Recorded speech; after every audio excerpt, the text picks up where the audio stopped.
सो hey guys, कैसे हो आप सभी लोग। Welcome back to my channel AG anime manga. Guys, आज मैं एक्सप्लेन करने जा रहा हूँ बुक ऑफ एस्पर के एपिसोड नंबर 698 को, जो कि काफी ज्यादा अमेजिंग होने वाला है। इसलिए पहले ही वीडियो को like, share, comment and hype जरूर से कर देना। बाकी जिन लोगों ने भी अभी तक इसका पिछला एपिसोड नहीं देखा है तो मैंने उस एपिसोड का लिंक इस वीडियो के नीचे डिस्क्रिप्शन में दे दिया है। आप लोग जाकर के पहले उस एपिसोड को देख लीजिए, और जिन्होंने ऑलरेडी देख रखा है तो उनके लिए शुरू करते हैं हमारा आज का ये वाला एपिसोड। तो अब इस एपिसोड की स्टार्टिंग डीमन स्कैमिंग सेक्ट के सेक्ट होल से होती है, क्योंकि सेक्ट लीडर जीवुए के इतना सब कुछ करने के बाद में आखिरकार वो सीट खाली पड़ी होती है। अब वो सीट को देखते हुए उसे सहलाते हुए उसके करीब जाता है और अपने मन में कहता है कि ये सीट हमेशा से मेरी थी, मेरी है और मेरी ही रहेगी, और कोई भी चाह करके भी मुझे इससे दूर नहीं कर सकता। इसके ऊपर सिर्फ और सिर्फ मेरा हक है। तो पीछे से वेनेबल सीवी आते हुए सेक्ट लीडर को आवाज लगाते हैं। कहते हैं कि 1 महीना हो गया है जब से हमने अपने उन लोगों को भेजा है, उनके बारे में कुछ भी खबर नहीं मिली है। टियानियों में हमने जो अपने लोग ट्रेटर्स को पकड़ने के लिए भेजे थे, उनकी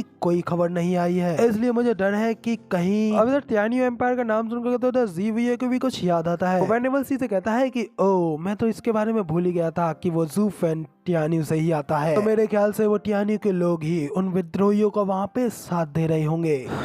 लेकिन उन कमजोर बेवकूफों को क्या लगता है, अगर वो लोग मेरे चुंगल से बच करके निकल भी पाएंगे। वेनेबल सी चाहिए हेवन थ्रिलिंग सेक्ट और मिस्टिकल हेवन सेक्ट के साथ में कांटेक्ट कीजिए, उनसे कहिए कि अपनी और ज्यादा लोगों को वहाँ टियानियो में भेजें। समय आ गया है कि हम लोग अपने रिप्रेजेंटेटिव टियानियो के ऊपर चार्ज करें। तो वेनेबल सी भी जीवुए की बात को मानते हुए वहाँ से जाने लगते हैं। वहाँ पे एक गार्ड आता है और सेक्ट लीडर जीवुए को बताता है कि sect leader double train manner से कुछ खबर आई है। सुन जीवुए भी उससे पूछता है कि क्या डबल ट्रेन मैनर से। तो ठीक है, फिर बताओ क्या कि यूनिवर्सल रियलिटी सेक्ट ने क्या कर दिया। उन बेवकूफों ने तो यहाँ तक कि उन लड़कियों को भी अपने हाथों से निकल करके जाने दिया। इसकी वजह से उन लड़कियों ने डबल ट्रेन मैनर में उस सब चीज की रिपोर्ट कर दी। हाँ, लेकिन आखिर में इस सब चीज से फायदा ही क्या हुआ। डबल ड्रैगन मैनर के एल्डर्स अब यहाँ पर इस सब चीज के बारे में इन्वेस्टिगेट करने के लिए आ रहे हैं, लेकिन हमारे पास में भी इस सब चीज को समझाने के लिए काफी ज्यादा अच्छी स्टोरी है, जिसमें मैं उन सभी धोखेबाजों को इस सेक्ट का ट्रेटर बना दूंगा। और एक सेक्ट लीडर होने के नाते जो मैं अपने सेक्ट के लिए सबसे लीस्ट स्टेटस कर सकता था, वो वही हो सकता था जो मैंने उन लोगों के साथ में किया। और जो बंदा इस सेक्ट में खड़े होकर के मेरे आगे कुछ बोल सकता था, वो सिर्फ हाई वेनेबल था, जिसे कि मैंने हमेशा के लिए कब का शांत कर दिया है। इसलिए अब वो यहाँ पर आकर के जितना चाहे देख ले, जितना चाहे इन्वेस्टिगेट कर ले, लेकिन बात तो सिर्फ उतनी ही रहेगी जितनी की मैं उन लोगों से कहूंगा। ये सब कुछ सिर्फ और सिर्फ हमारे सेक्ट के अंदर की इंटरनल फाइट्स थी। इसके रिजल्ट के तौर पर हमारे हाई वेनेबल वहाँ मारे गए। इस सब चीज को सुनने के बाद में वो लोग इस चीज में बिल्कुल भी दखल नहीं देंगे। इतना कहते हुए सेक्ट लीडर जीवुए वहाँ पे जोर जोर से हंसने लगता है। जैसे कि इस तरीके से खुशी के मारे हंसते हुए देख करके वेनेबल सी भी एक शैतानी नजर से उसे देखने लगते हैं, और इसी तरह उन लोगों को लगता है कि उन लोगों का ये घिनौना काम पूरी तरीके से सक्सेस रहा। इसलिए जीवुए जोर जोर से हंसते हुए कहता है कि बिल्कुल वैसा ही जैसा कि मैंने डबल ड्रैगन मैनर के बारे में सोचा था। डबल ड्रैगन मैनर हमें ये चेतावनी देता है कि हमें हमेशा हद से ज्यादा आगे नहीं बढ़ना चाहिए, लेकिन आखिर मुझे किस बात की चिंता हो सकती है जब वो लोग कुछ करेंगे ही नहीं। अब वेनेबल सी भी जीवुए से कहते हैं कि sect leader 9 sects double dragon manner की बहुत ज्यादा रेस्पेक्ट करते हैं, और वो भी सिर्फ और सिर्फ उनकी स्ट्रेंथ की वजह से। लेकिन डबल ड्रैगन मैनर भी रूल्स की वजह से सीधा सीधा हमारे सेक्टों के मैटर्स में खुद से इन्वॉल्व नहीं करता, और यही चीज उन लोगों के हाथों को भी बांधे रखती है। तो हम लोगों ने अपने सेक्ट के गद्दारों की स्टोरी बताते रहेंगे तब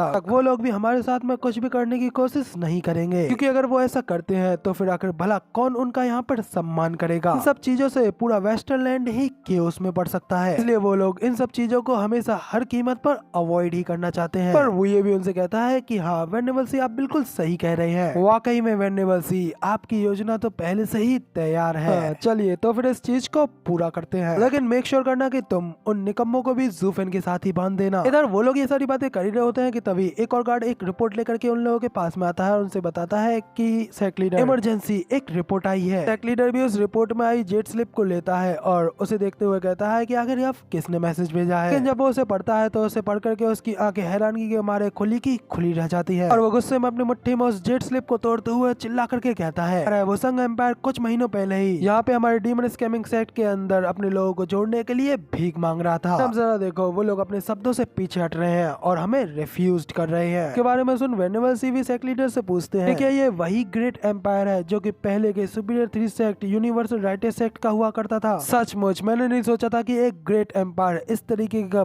बेशर्मी भरा काम काम करने का सहारा लेगा। और वो लोग के इतने बात करते ही वहाँ पे कई सारी रिपोर्ट पे रिपोर्ट आती जाती है। अलग अलग जगह से गार्ड्स उन्हें आकर के रिपोर्ट्स देते हैं। सुनकर के तो सेक्ट लीडर ज़िवुये काफी ज्यादा हैरान हो जाता है और कांपते हुए उन सभी जेट स्लिप्स को लेकर के अपने हाथ में पकड़े हुए होता है। तो गुस्से में उन सभी जेट स्लिप्स को वहाँ पे फेंक करके तोड़ डालता है और गुस्से में कहता है कि ये सब कुछ तो वाकई में बिल्कुल बेतुका है। आखिर उन सभी एम्पायर्स के साथ में क्या हो रहा है। लोगों ने पहले बैठ करके बातचीत की थी और एक समझौते के ऊपर सहमति जताई थी। वो लोग हमारी प्रोटेक्शन में रहेंगे, लेकिन अब वो लोग खुद ही पीछे हट रहे हैं। यहाँ तक कि मिडिल 3 सेक्टरों के जिन एम्पायर्स को मैंने इग्नोर कर दिया था, मिडिल 3 सेक्टर के एम्पायर्स उनके ऊपर कब्जा करने के लिए फाइट लड़ रहे थे, आज वो भी यहाँ पर हमें डिक्लाइन कर रहे हैं। वेनेबल सी, आखिर यहाँ पर ये सब क्या हो रहा है। वेनेबल सी भी ये सब कुछ सुनने के बाद में उनसे कहते हैं कि सेक्ट लीडर, मेरे ख्याल से उन लोगों को लगता है कि ज़ूफेन के बिना उन लोगों की हमारे साथ में कोई भी प्रोग्रेस नहीं होगी। तो सेक्ट लीडर भी उनसे कहता है कि क्या कहा तुमने, क्या वो लोग सिर्फ और सिर्फ मेरे साथ में ज़ूफेन की वजह से ही जुड़े थे? नहीं, ऐसा बिल्कुल नहीं हो सकता। डीमन स्कैमिंग सेक्ट का सेक्ट लीडर मैं हूँ, सेक्ट लीडर ज़िवुये। इस पर तो वेनेबल सी भी उससे कहते हैं कि सेक्ट लीडर खुद को इस तरीके से धोखा देना बंद करो। ज़ूफेन ने डबल ड्रैगन मैनर में पहले ही पूरे वेस्टलैंड को ये दिखा दिया था, वेस्टलैंड के आने वाले फ्यूचर का सबसे पावरफुल, सबसे बेस्ट बनने के लिए डेस्टिन्ड है। तो वो सभी एम्पायर सिर्फ और सिर्फ उसके विंग्स के नीचे आने के लिए फाइट लड़ रहे थे। एक ऐसे लोअर 3 सेक्ट के लिए जो कि हाल ही में मिडिल 3 सेक्टों में एक बनने के लिए ग्रो कर रहा है। और अब ज़ूफेन के बिना हमारी वैल्यू, हमारी इज्जत में बहुत ज्यादा गिरावट आई है, इसलिए अब वो सब लोग अब सीधा सीधा पीछे हट रहे हैं। इन सब चीजों के बारे में सुनते हुए ज़िवुये तो अभी भी वेनेबल भाई की बातों को विश्वास नहीं करना चाहता। चिल्लाते उनसे कहता है कि अपना मुंह बंद रखो। आखिर तुम्हारी ये सब कहने की हिम्मत कैसे हुई? मत भूलो कि ये सेक्ट आज मिडिल 3 सेक्टों में से एक बन पाया है, सिर्फ और सिर्फ मेरे अंडर रह करके। वेनेबल सी भी कहते हैं कि हाँ, सेक्ट लीडर ने वाकई में काफी ज्यादा अच्छे काम किए हैं, लेकिन आपकी वो ग्रेटेस्ट अचीवमेंट सिर्फ इतनी थी कि आप यहाँ पर उस ज़ूफेन को लेकर के आए। सेक्ट लीडर, मैं यहाँ पर आपकी कोई बेइज्जती नहीं कर रहा हूँ, लेकिन फिर भी एक सेक्ट लीडर के तौर पर आपको अपनी लिमिट्स के बारे में समझना चाहिए।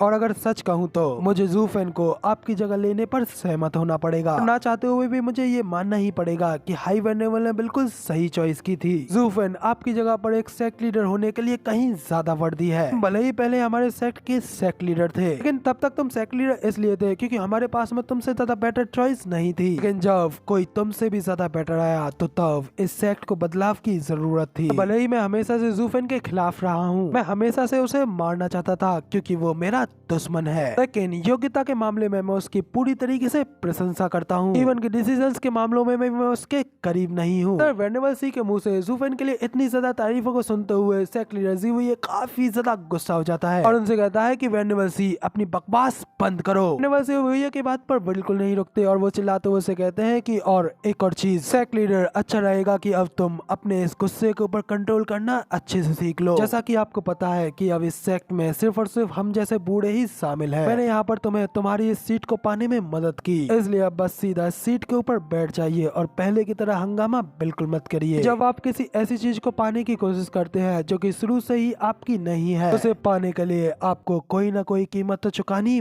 पड़ती ही है।